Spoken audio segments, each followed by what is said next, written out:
Bloomberg Audio Studios. Podcasts, radio, news. This is Bloomberg Businessweek Daily, reporting from the magazine that helps global leaders stay ahead, with insight on the people, companies, and trends shaping today's complex economy, plus global business, finance, and tech news as it happens. The Bloomberg Businessweek Daily podcast with Carol Massar and Tim Stenivek on Bloomberg Radio. Officials urged banks to limit purchases of U.S. government bonds and instructed those with high exposure to pare down their positions. The directive, though, does not apply to China's state holdings of U.S. treasuries. And this move, Carol, framed around diversifying market risk rather than anything to do with geopolitical maneuvering or a fundamental loss of confidence in U.S. creditworthiness. Yeah, it makes me think about this idea and this argument that the U.S. is increasingly becoming uninvestable. But let's see what Stuart Kaiser has to say about all this. He's head of equity trading strategy over at Citi. He joins us here in studio. Stuart, good to have you here. Welcome back. Thank you. Good to be here. Hey, we were just talking with our Stuart Paul about Kevin Warsh's past support of a new accord between the Treasury and the Fed, and this has to do with the balance sheet, which sounds like increased cooperation. We know in the past that Kevin Warsh has wanted the Fed to shrink its balance sheet. So we're trying to make sense of what it is. And then we just talked about the Chinese regulators advising their financial institutions to rein in the holding of U.S. government bonds. Are treasuries undergoing a reboot, in your view, on the world stage when it comes to the United States being kind of a sure thing, if you will, in the financial world? And if so, what are the implications of that?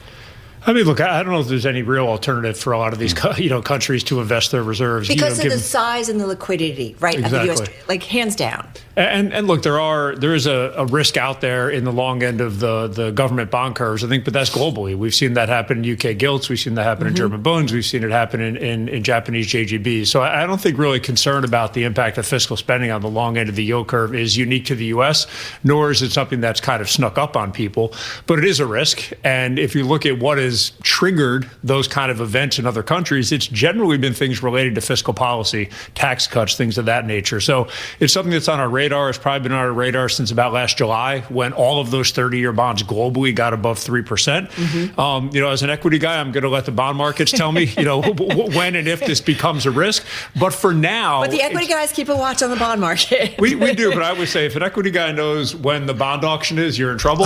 But big picture, in this case, I think we have not seen the long end of the curve move significantly. We haven't seen bond volatility increase materially either. Sure. So for now, people seem pretty comfortable with things. Well, speaking of the equity side of things, you were plenty busy last week with the rotation that we saw, the volatility that we saw, the moves down, then the moves up, a week that sort of ended really close to where it started, but a lot happened in between with some big moves lower when it comes to companies like software.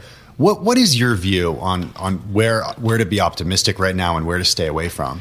Yeah, I mean, so we're still pretty positive U.S. equity risks in general. We've been pretty bullish on the cyclical parts of the equity market since the beginning of the year. I think if you took a little bit of a step back, though, you'd see that this quote unquote rotation sort of out of tech and growth and into value and cyclicals actually started back in November. It's not a new phenomenon.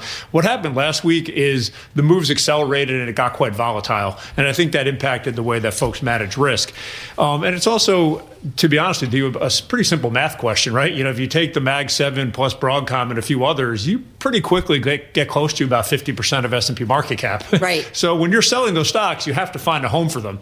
And I think just the absolute size of the moves is really what concerned people last week, rather than a change to like the underlying U.S. equity outlook. I mean, U.S. GDP, according to the Fed, is tracking kind of mid 4% range. Our economic surprise index is kind of off the chart.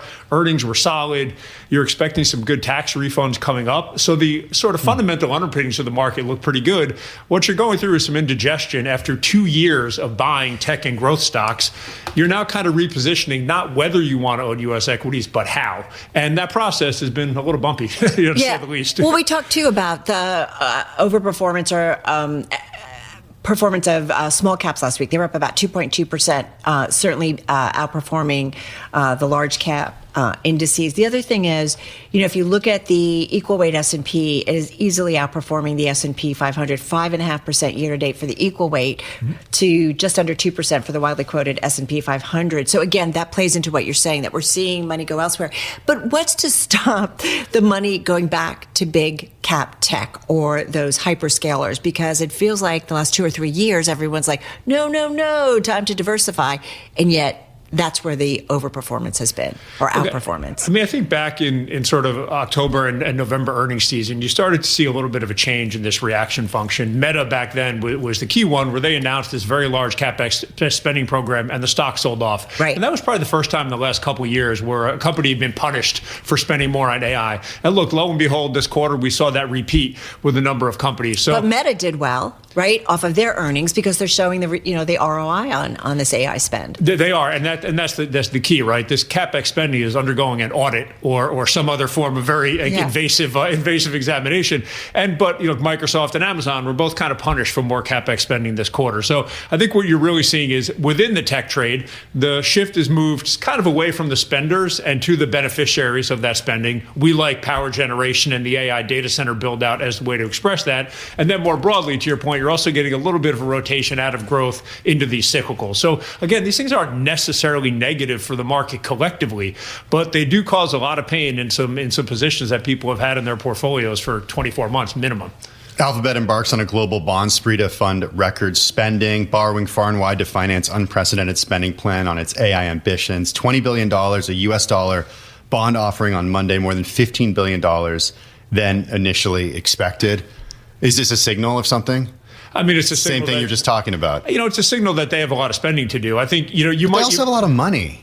They do, but Amazon though looks like negative free cash flow after their announcement. So I think what folks are doing is you can generally carve out the Mag 7 and say their balance sheets are so big and strong that they can sustain the spending. They're all AA rated or better. You take a step, even a slight step down in credit rating to, let's say, an Oracle that's BBB, right? And that examination is a little more harsh. So I think what you're seeing from Google, frankly, is look, they're viewed as the current winner in the AI trade. Now, clearly, those winners are changing quarter to quarter. So I think folks are maybe a little more comfortable with them spending, because to your point, they have the ROI, they currently have the best AI model. If you can demonstrate an acceptable return on the investment, the markets are okay with this. If it looks like it's going to be ROE destructive, then right now you're getting punished for that a little bit. And I wouldn't expect that to change as this year goes on. There's a higher bar right now for what you're going to spend this money on. Stay with us. More from Bloomberg Businessweek Daily coming up after this.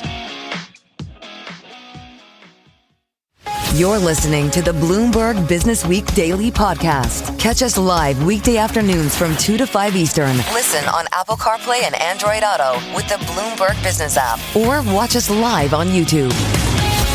With a rundown on the latest headlines and sizing up the competitive landscape on GLP-1s, our guru, Bloomberg News health reporter Madison Miller, joins us here in the studio. I just want to start with the lawsuit, because I was pretty surprised last week when we got the news that they were going to do this, because I thought there was no more...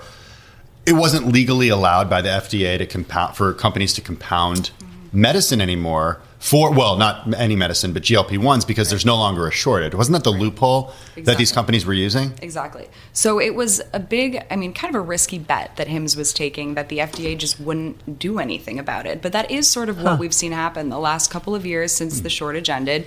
There's been really very little action from the FDA in terms of cracking down on this proliferation of compounded GLP-1 drugs. And so Hims has continued doing it. A lot of other companies have continued doing it. So they're breaking the law by doing it. That is the assumption, yes. Okay. But the problem is that the FDA really hasn't said much of anything. So it was kind of up to these companies to interpret the law themselves. So in this gray area, they've continued doing it. And that's part of the problem, is that it was a little bit unclear, at least to maybe the general public or to some people, what the FDA was really going to do. And so they've just continued to do it. Some companies have pulled back, like Roe, for example, stopped compounding after the shortages ended, and Hims has kept doing it. And so far, until now, there has been really little action either from Novo, from the FDA. And finally, I think both of them said enough is enough. All right, so Novo files this lawsuit.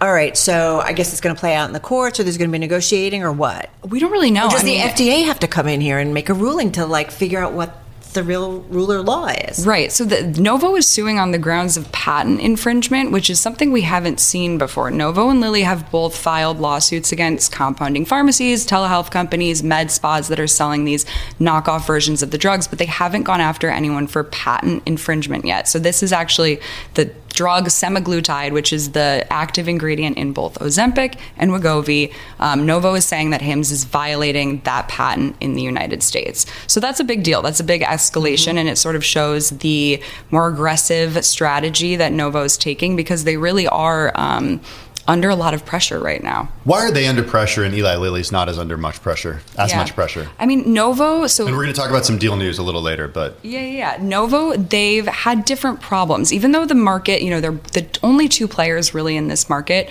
Novo has had more difficulty because, one, their drugs are a little bit older, meaning that they do come off of patent outside of the US sooner, whereas Lilly has another decade of patent life on its drugs. Novo also has had more difficulties with these compounders because it did not get a handle on this supply shortage as soon as Lilly did. So both companies' drugs were in short supply.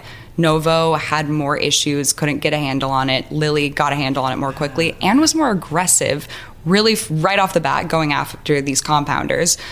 Whereas Novo they're Danish, they're a little bit less aggressive, I think, than an American pharmaceutical company, but they've had to change that recently. And then in terms of next generation drugs, their pipeline is not quite as exciting as Lilly's, and so that doesn't set them up for the future quite as well. I am shocked that we're already talking about maybe a move towards generics or their patents coming off. When did they start? I feel like it was just a few years ago. Right. I mean, that's the thing. So Novo's drug Ozempic was approved, I think, in 2017, launched in 2018. Oh, okay. And so that's the same drug technically as Wegovy. Wegovy's just a higher dose version of that. So that was the thing. It didn't really come onto the scene. People didn't start talking about it until a couple of years ago, but really the drug's been around for a while. And so the clock has been ticking in that time. Should we talk about the Eli Lilly deal? Yeah, let's do that. Okay, so this is not a non-GLP-1 deal, which kind of speaks to the idea of these companies diversifying. The company agreeing to buy the closely held U.S. biotech Orna Therapeutics to up to $2.4 billion in cash. Second deal in as many days as the country looked to expand its pipeline beyond Zepbound. What does this do? I mean, this drug, was that bound or this deal? This deal. It kind of speaks to this idea of going beyond. Yes. Of going beyond this industry. Because I kind of thought they were going to be living off this. So did I. For a long time. But I guess that's why we're not running a drug company. That's exactly why we're not. That's why we're here. I had the same reaction as you did. I thought they got it. They're going to tweak it. They're going to make a pill. They're going to just kind of keep going. Well, Lilly has learned the hard way that resting on your laurels, which is sort of the problem that Novo is facing right now, doesn't work. I mean, drug companies should always be looking toward the next big thing because patents expire. And that's the problem with, the drug industry is you always have to be thinking about the next thing. Lilly is the one that brought Prozac to the market back in the 1990s. That was a massive drug. And for a while, Lilly was in a similar position where it was riding high on the Prozac fortune. And then after that, they really were so ultra focused on we're going to be a company that develops neuropsychiatric drugs and for psychiatric conditions, whatever, this is what we're going to do. And then they didn't have a second act to follow it up. And so I've talked to the executives at Lilly who have said they're really being purposeful about we have to be thinking outside of just obesity. They're looking at immunology, cancer, genetic medicines. A third of their portfolio is gene therapies now. So they're still extremely focused on obesity, and they're testing drugs for basically everything in the obesity landscape, from 5% weight loss to 30% weight loss. They want to have something for everyone, but they're also looking outside of obesity, and that's a really important part of their strategy. Can I ask you something, going back to, because Novo's going to come off patent sooner. So should we assume that, so then there'll be all these copycats, that folks that maybe were taking Zepbound or something, we've talked with you that they're not all the same, that they're just going to run to, the generics because they'll be cheaper, or they're not going to be able to medically because things are different. Not every drug is the same. They hypothetically would be able to. In consulting with their doctor, if their doctor's generic semaglutide is fine for you, sure, that's great. If that's the most affordable option, that's what your insurance covers. But we also have this other side of this industry where there's a huge cash pay component. And the drug makers, Novo and Lilly, have both worked with the Trump administration to bring down prices for patients in Medicare and also cash pay prices. And I think it's something like a third of patients in this market in general right now, in the US at least, are cash pay patients. Mm-hmm. So they're not going through insurance and they're paying these lower discounted prices that the drug makers offer through direct-to-consumer websites. And so the prices have come down much, much faster than we would normally see in such an ultra-competitive market. Usually that it doesn't happen this way. So patients maybe are already used to paying $200 a month for their Zepbound and they don't want to switch because that's what works for them, even though there's a cheaper option on the market. It's sort of a question mark as to what happens next. So we're talking about this in the context of the way that Americans have are looking for ways to lose weight. We'd be remiss if we didn't talk about some of the messaging in the Super Bowl last night. Mike Tyson ad from, it was like a Maha ad out there talking about how processed food kills, and he's eating an apple at the end, and he talks about his own struggle, his sister's struggle. Is there any, I mean, I know it's kind of a crazy question, but is there any chance that the messaging with that starts to work and it attacks the problem that some argue is where it starts, right? This idea that we're not necessarily eating healthy, and therefore there won't be as much of a demand for these drugs moving forward. I mean, it would be great if I think like everyone hopes, even Lilly and Novo say that they hope that people will eat healthier, move more. Like they say that that's an important part of these drugs too. But I think it's hard because obesity is a disease, and that's the message that these drug makers are also putting out, is that like this is a thing that for some people eating healthy doesn't fix. And even if you eat healthy, exercise, whatever, for some people that just doesn't, they have a certain genetic makeup or it's whatever, like they can't lose weight, or it's really, really difficult for them to lose weight. So I think it's like not an either or situation. Both things should be happening, and hopefully both things will help bring down the obesity rates in this country. But I wanted to ask you, because I feel like when we started talking with you that we, were like, this is the drug that's going to solve everything. Can these drug makers get initial indications for the medications that expands their patents or something? Like does that help? I mean, it helps with getting more insurance companies cover it, so to pay for it. There are some things, like if you have a different formulation for the drug, like those types of things. Sometimes pediatric indications will help give you a couple more years of patent life, but at the same time, it's like the clock is always ticking. It's not going to add much at this point, and you have patents, at least for semaglutide, for Ozempic and Wegovy, falling sort of all over the world within the next year, and so you will have those generics out there in the world, even if the U.S. patent hasn't expired yet. It's kind of only a matter of time before we get there. I almost feel sorry. Like I know like the R&D that goes into this stuff. Like you kind of understand that argument. Having a brother that used to be in pharma, like we used to talk about this all the time, but right, and that's what I think they're also like. They've really had a hard time with the compounding because it sort of circumvented that a little bit. You're listening to the Bloomberg Businessweek Daily Podcast. Catch us live weekday afternoons from 2 to 5 Eastern. Listen on Apple CarPlay and Android Auto with the Bloomberg Business app. Or watch us live on YouTube. I want to bring in Joyce Wong, Senior Client Portfolio Manager at American Century Investments. The firm has about $315 billion in assets under management. She's back here in our Bloomberg Interactive Brokers studio. We haven't had a chance to speak to you since Kevin Warsh was announced as President Trump's pick to chair the Fed. Perhaps he gets confirmed. Perhaps he does replace Jay Powell. How does that change your outlook for the central bank? It doesn't really change our outlook because we did believe that it probably would have been one of the Kevins, and the other one was kind of eliminated a few weeks ago. So we did have a strong feeling that it would be Kevin Warsh. And the good thing is unlike some of the other candidates, he does have a pretty long public history of his views and things like that. So if we anticipate that he continues to follow some of those paths with maybe a little bit more of a dovish bias, given I was going to say his history doesn't necessarily align with what he said over the last couple of years.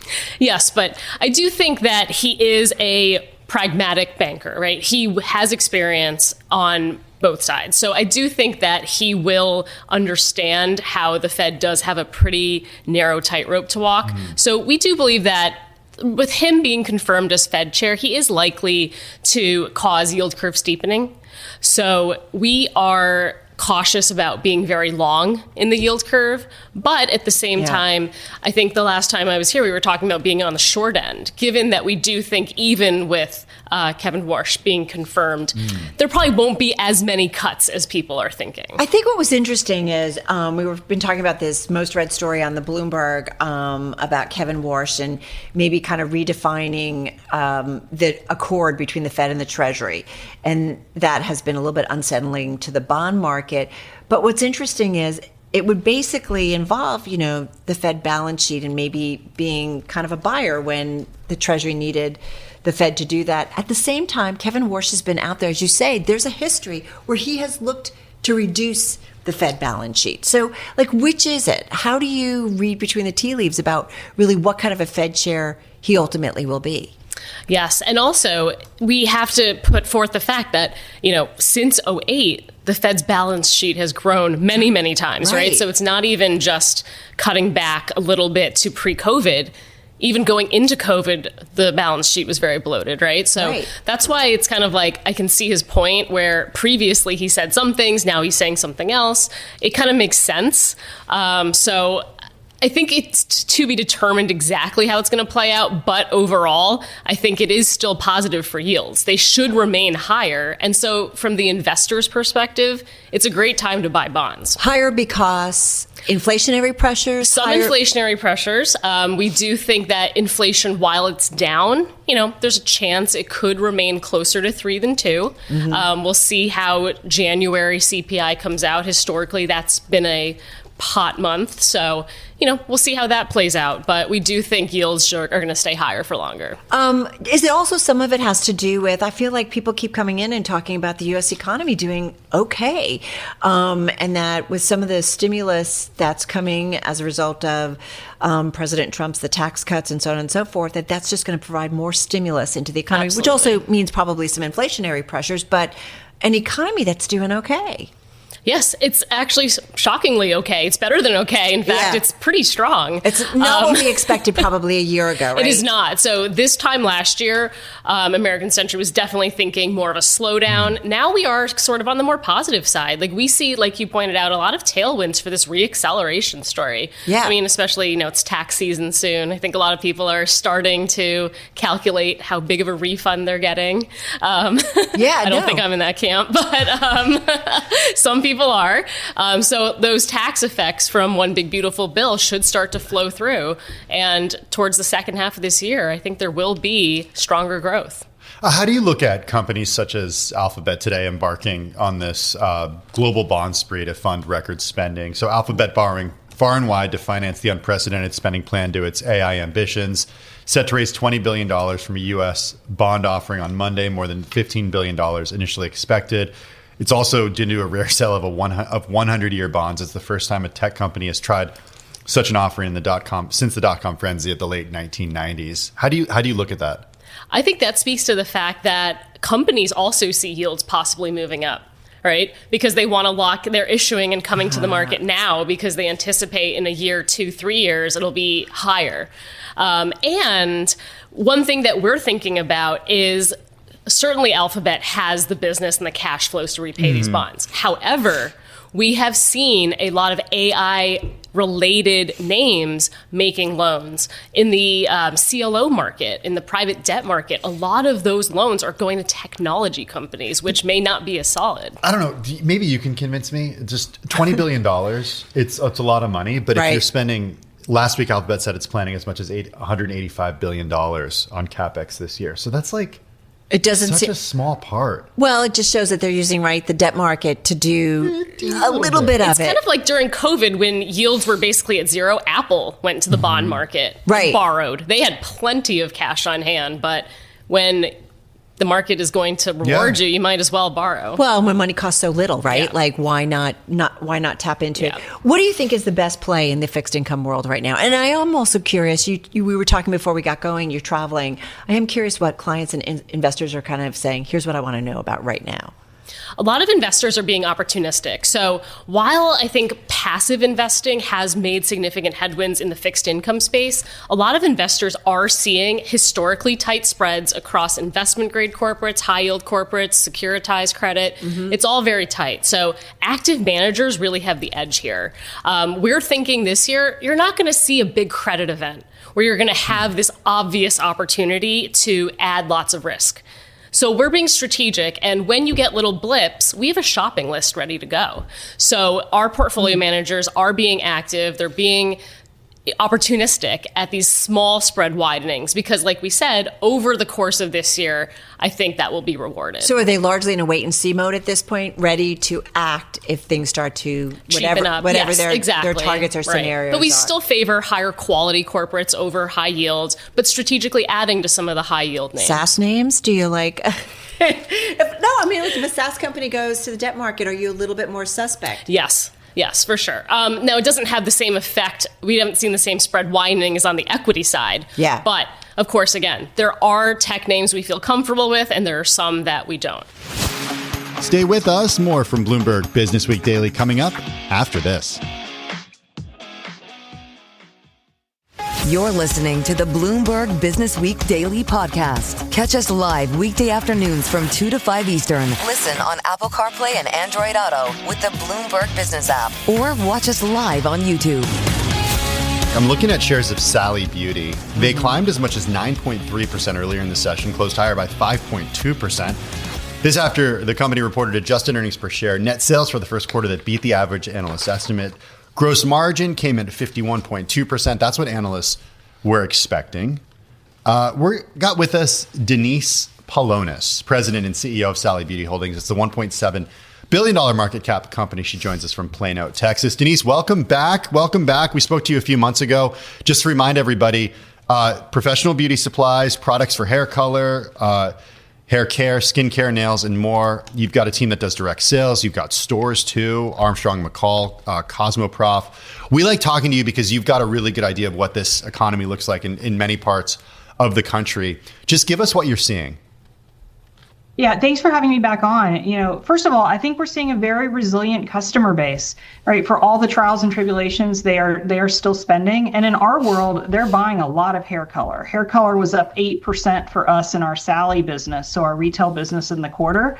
And campaigns like Save Some Money, Skip the Salon are really resonating with customers out there who are trying to stretch their dollar. That's interesting. So you said revenue was up because there's more being purchased or because the cost is higher, or is it a little bit of both? No, on the color front, it's actually more being purchased. Units are up. It's not an AUR challenge. It's more people are out there and engaging. We see growth in vivid colors as well as gray coverage. And a lot of people figuring out that they can DIY it themselves and save some money versus a salon. I am curious, does weather matter for you guys? Like, do people then order stuff and say, I'm just going to do stuff at home? Yeah, we don't get a lot of help from the weather. We get some hurt from the weather when our stores are closed. So, we're not one of those big benefiters, but we do see a little bit of mix of maybe people getting ready to do their treatments while they're stuck at home. Can you explain the proprietary brands you have and sort of the relationship that you have with the companies that make the other products that you sell? Because you have this interesting model where you do have your own brands, Ion, Bond Bar, Strawberry Leopard, and others, but then you also sell some of the other name brands that people recognize in your stores. Like, what's the relationship there? And what are you seeing with what people are buying? Are they trading up? Are they trading down? You say they're resilient, but talk to us about like actually what they're buying. Yeah, on the own brands front, about 38% of our business is our own proprietary brands. You just listed a few of them. And so then the rest of our branded business on our retail side certainly comes from great partners like Wella and others. It's a good relationship. We play in a specific niche and space where we can bring value and give people a convenient set of solutions with some great products, great prices. But we grow with our vendor partners as well. So when they bring great innovation innovation. We love getting behind that and growing that. For us, the benefit with our own brands, it's a nice gross margin business for us that comes through. And our stores really know those products well to sell them to our customer and offer value. We see customers really sticking with most of their routines. The one place where we've seen them trading down a bit is shampoo and conditioner. When you're that lower middle income consumer, you might not trade out hair color. It's really important to you, but you might trade out a little bit more the basics where you can fill in with other things. Where's the growth in the business the most? And I'm just curious because, right, you play into the commercial side, you have your stores. I'm trying to understand exactly where the growth is. Yeah, the growth is in the retail business right now. Our pro business that we operate is a great steady Eddie business, great profitability. Also saw nice growth in color, but the outsized performance really was with our Sally US business. It grew 1.3% in the quarter, which might not sound like a lot, but we did go through a government shutdown that wasn't the easiest time period for some of our customers. So that growth in Sally is strong. We see it. We also entered the fragrance category in Sally in 1,000 stores last quarter.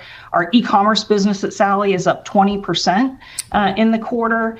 And then we continue to grow on programs like Licensed Colorist on Demand, which is really a free one-on-one consultation to get the right color for your hair. And we saw color customer count up 3% in the quarter. So lots of great strength on that Sally retail side. So the pro biz is just like a nice steady Eddie, right? And you just, like, what percentage is that of the business? You said outside is the retail, correct? Yeah, so the pro business is about 45% of our business. Steady Eddie being a nice single-digit grower, good profitability, a lot of innovation there. So our stylists really love hair care innovation in particular. So we continue to see growth with brands like K18, as well as strongholds like Moroccan Oil and Color Wow, where that set of product and portfolio and newness is really important to them. But you don't own Moroccan Oil. You team up. You distribute or sell their products. We do. On the pro side of our business, it's 100% vendor supported. That own brand is only on the retail side of our business. What is interesting is like Color Wow, where full transparency, it's something we use in our makeup room. And it's certainly something I've used. I feel like a newer product, but these products are constantly changing, and I see it, like I said, in our makeup hair room. Like things just kind of, all right, we're in this and we're that for a couple of months or something, and then something new comes out. You know how competitive this landscape is. I mean, the business too, though, in retail is having a relationship with your suppliers, but are you constantly having to kind of flip and change and just go kind of where the consumer's going? We always are following the consumer. The great news is many of our suppliers are the suppliers who keep bringing out new innovation. So Schwarzkopf, one of our great color suppliers on the pro side, just has fantastic product lineup, has been growing like crazy with us, and we're really excited to keep that partnership going. We certainly introduce new brands and new partners, whether that be through a Color Wow or a Moroccan Oil or K18, and the parent companies behind all of those. So it is a constant chasing of innovation, just like you think across the cosmetic space that exists in hair as well.